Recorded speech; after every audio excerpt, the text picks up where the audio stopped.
अस्सलाम वालेकुम। आज हम बात करेंगे छोटे कद पे कम हाइट पे कि लोगों की हाइट कम क्यों रह जाती है और जो बच्चे कम ग्रो करते हैं, कम स्पीड से उनकी हाइट इंक्रीज़ होती है, तो उसकी क्या वजूहात होती हैं और हम उसको कैसे बेहतर कर सकते हैं। क्योंकि आजकल मार्केट में बहुत सी ऐसी चीज़ें प्रोडक्ट्स आ चुकी हैं जो कि बहुत से लोग इस्तेमाल भी कर रहे हैं हाइट को इंक्रीज़ करने के लिए। उसमें मोर देन 90% लोगों को सिर्फ लूटा जा रहा है। बहुत सी ज़्यादा ड्रग्स हैं जो कि कोई इफ़ेक्ट नहीं है उनका हाइट इंक्रीज़ करने पे, जस्ट प्लेसेबो के तौर पे काम कर रही हैं और लोग उन्हें धड़ाधड़ ले रहे हैं, कुछ सिरप की फ़ॉर्म में, कुछ बच्चों के लिए, कुछ टैबलेट्स की फ़ॉर्म में, कुछ इंजेक्शन की फ़ॉर्म में। तो मोस्टली ऐसी चीज़ें हैं जिनका 90% से ज़्यादा भी फ़ायदा नहीं है। बहुत सी कम चीज़ें हैं जो वाक़ई ही ज़रूरत होती है किसी पॉइंट पे जाके कि जो हाइट इंक्रीज़ करने के लिए यूज़ की जाए। तो आज हम बात करेंगे क्या-क्या वजूहात हो सकती हैं हाइट कम रहने की और उनको हम किस तरीके से बेहतर कर सकते हैं। तो चलिए स्टार्ट करते हैं। और आपको ये भी इल्म होना चाहिए कि किस उम्र पे जाके एक बच्चे की या एक बड़े बंदे की हाइट कितनी होनी चाहिए। तो इसके लिए मैं आपके साथ चार्ट भी शेयर कर रहा हूँ ताकि उसको भी आप देख सकें कि उस एज पे एक नॉर्मल हाइट कितनी होनी चाहिए और ये एक एवरेज है, उसके थोड़ा बहुत कम ज़्यादा भी हो तो कोई परेशानी वाली बात नहीं है। और जब भी आप कोई भी एक्सरसाइज, कोई डाइट या कुछ भी शुरू कर रहे हैं बच्चे का कद बढ़ाने के लिए, तो उससे पहले आप उस बच्चे का या किसी का भी कद माप लें और कुछ महीनों के बाद कंटिन्यूअस डाइट एक्सरसाइज के बाद आप उसके नताइज देखेंगे तो इंशाल्लाह काफ़ी हद तक इम्प्रूवमेंट आई होगी। अब हम बात करते हैं वजूहात की कि क्या क्या वजूहात हो सकती हैं कद कम रहने की और हम कैसे उसको इंक्रीज़ कर सकते हैं। तो उसमें जो मेजरली मैंने स्टडी किया उसमें मेजरली 3 चीज़ें आ रही थी। सबसे पहले है जेनेटिक्स, यानी कि पेरेंट्स की हाइट किस तरह करती है हम डिस्कस करते हैं। सेकंड नंबर पे है फूड डाइट बच्चे की और जो इसका भी कद छोटा रह जाता है। और तीसरे पॉइंट पे है एक्सरसाइज। तो हम तीनों पॉइंट्स को डिस्कस करते हैं कि जेनेटिक्स और डाइट और एक्सरसाइज कैसे कंट्रीब्यूट करते हैं हाइट इंक्रीज़ करने में या फिर छोटा रह जाने में। इन तीनों में से कोई एक चीज़ भी ऐसी नहीं है कि जो अकेले कंट्रीब्यूट करती हो हाइट को। तो हम अलग-अलग इन चीज़ों को डिस्कस करते हैं। सबसे पहले करते हैं कि पेरेंट्स, अगर पेरेंट्स की हाइट कम है तो वो भी जेनेटिक्स कुछ ना कुछ कंट्रीब्यूट करते हैं चिल्ड्रन की, बच्चों की हाइट कम रहने में। मुकम्मल तौर पे नहीं करते।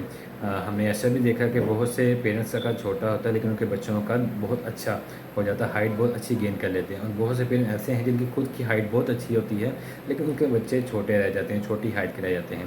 तो उसकी क्या वजूहात हैं? उसकी ये वजूहात है कि सिर्फ एक जेनेटिक्स ही नहीं है जो पूरा अपना रोल अदा कर रही है हाइट गेन करने में। इसके अलावा कुछ और फैक्टर नहीं है, जैसे मैंने मेंशन किया डाइट और इसके अलावा एक्सरसाइज।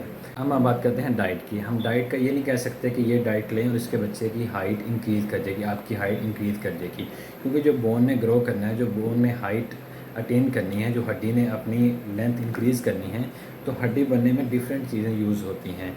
हड्डी में कैल्शियम, विटामिन्स, डिफरेंट मिनरल्स भी होते हैं, हड्डी में प्रोटीन्स भी होती हैं। तो इस चीज़ को हासिल करने के लिए हमें डिफरेंट जो प्रॉपर डाइट है उसको यूज़ करना पड़ता है। प्रॉपर डाइट से मेरा मतलब यानी कि प्रॉपर अमाउंट में वेजिटेबल्स भी होनी चाहिए, प्रॉपर अमाउंट में मीट भी होना चाहिए, चिकन है, बीफ है या मटन है, प्रॉपर अमाउंट में मिल्क और वाटर भी होना चाहिए और इसके अलावा प्रॉपर अमाउंट में बच्चे को कुछ एग्स भी यूज़ करने चाहिए, ड्राई फ्रूट भी यूज़ कर सकता है।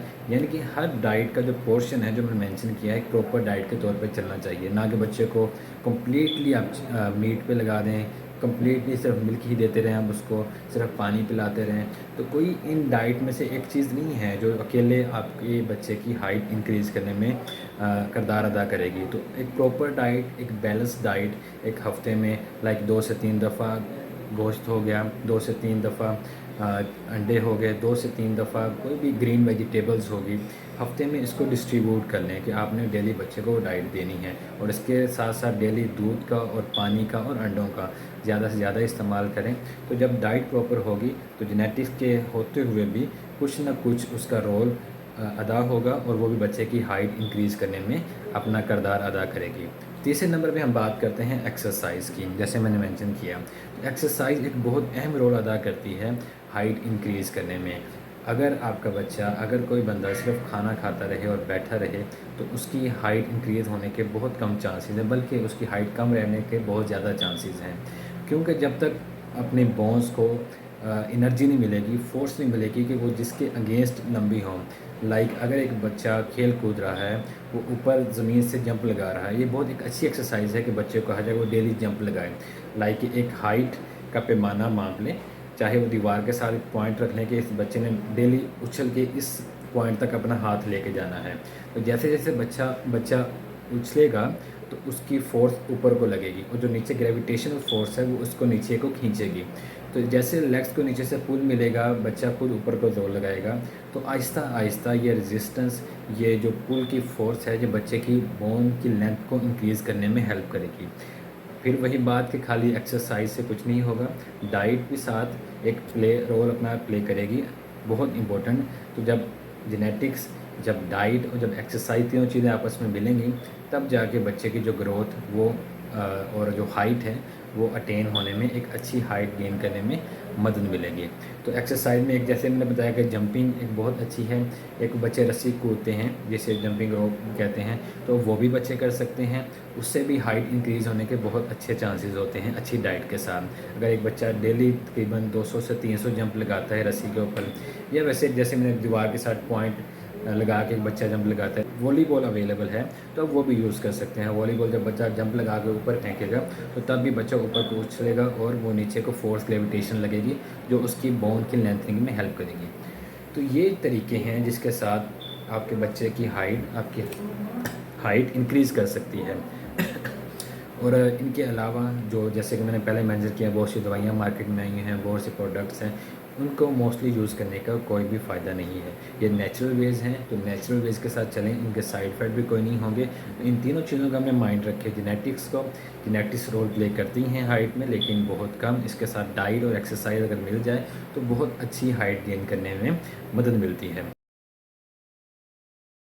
अब हम बात करते हैं कुछ मिसकंसेप्शंस की, जो कि लोगों के माइंड में है कि इसकी वजह से हाइट इंक्रीज़ नहीं होती, या इसकी वजह से बच्चे की हाइट कम रह जाती है। अगर कोई बंदा वेट लिफ्टिंग करता है तो कुछ लोगों के माइंड में कंसेप्ट है कि वेट लिफ्टिंग से, वज़न उठाने से वज़न नीचे को पड़ता है, उसकी वजह से हड्डियाँ छोटी रह जाती हैं। पहली बात कि हमारी जो जिस्म है, जो हमारा जिस्म है वो प्लास्टिक नहीं है, हड्डियाँ हैं। तो थोड़ा बहुत वज़न उठाने से वो हाइट छोटी नहीं होती। हाँ, कुछ लोग ऐसे होते हैं जो कि जिनका कद छोटा होता है, वो प्रेफर करते हैं वेट लिफ्टिंग, क्योंकि उनको वेट बहुत कम हाइट तक लेके जाना पड़ता है और वो ऊपर उठा लेते हैं, बजाय उसके जिसका कद लंबा है बहुत ज़्यादा, वो नीचे से उठा के लाएगा वज़न को और वो ऊपर लेके जाएगा, तो उसको ज़्यादा फोर्स लगानी पड़ेगी। तो इसलिए मोस्टली लोग जो वेट लिफ्टिंग करते हैं उनका कद छोटा होता है, क्योंकि उनसे ईजिली वेट लिफ्ट किया जा सकता है। तो ये रीज़न हो सकती है कि जो वेट लिफ्टिंग करते हैं उनका छोटा कद हो सकता है, और भी रीज़न्स हो सकती हैं, लेकिन ये बहुत बड़ी मिसकंसेप्शन है कि कोई वेट लिफ्टिंग करे उसका कद छोटा रह जाएगा। दूसरी मिसकंसेप्शन है कि लटकने से आपका कद लंबा हो जाएगा। लटकने से कहाँ ज़ोर पड़ता है? आपके हाथों पे, बाजुओं पे। तो उससे बाजू तो लंबे हो सकते हैं, जैसे एक बंदरों के बाजू बहुत लंबे होते हैं, लेकिन आपकी हाइट ओवरऑल इंक्रीज़ नहीं होती मोस्टली उसमें। तो इस तरह की तरकीब अपनाने का कोई फ़ायदा नहीं है, जो कि एक नेचुरल वेज है, जिस तरह मैंने पहले मेंशन किया, कोशिश करें उनको अपनाएं।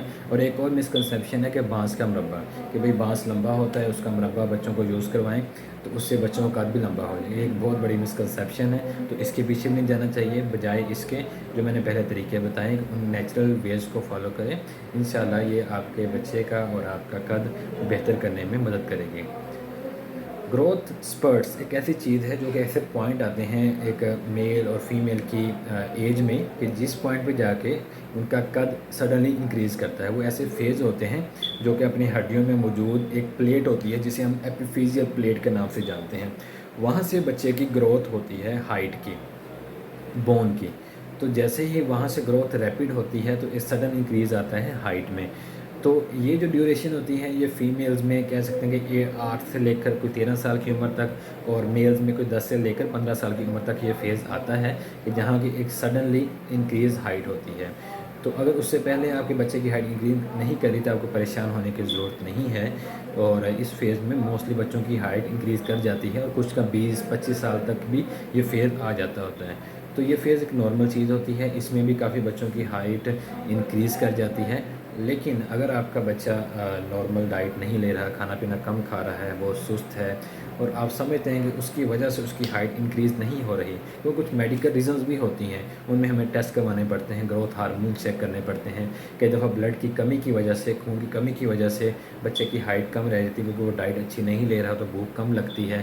कोई बच्चे मिट्टी खाने की वजह से भूख कम लगती है, वो उसकी क्या रीज़न, वो हम किसी और दिन डिस्कस करेंगे। लेकिन ये रीज़न भी हो सकते हैं कि बच्चे की हाइट कम रह जाए। तो इन मामलात में हमें बेहतर है कि डॉक्टर से कंसल्ट कर लें, उसका मशवरा ले लें। अगर किसी टेस्ट करवाने की ज़रूरत है वो टेस्ट करवा लें, ताकि बेहतर तरीके से बच्चे का इलाज किया जाए और उसकी इंक्रीज़ हाइट करने में मदद की जाए। इसके अलावा आपके माइंड में कोई डाउट हो तो आप लाजमी कमेंट सेक्शन में पूछ सकते हैं। बहुत शुक्रिया, थैंक यू सो मच।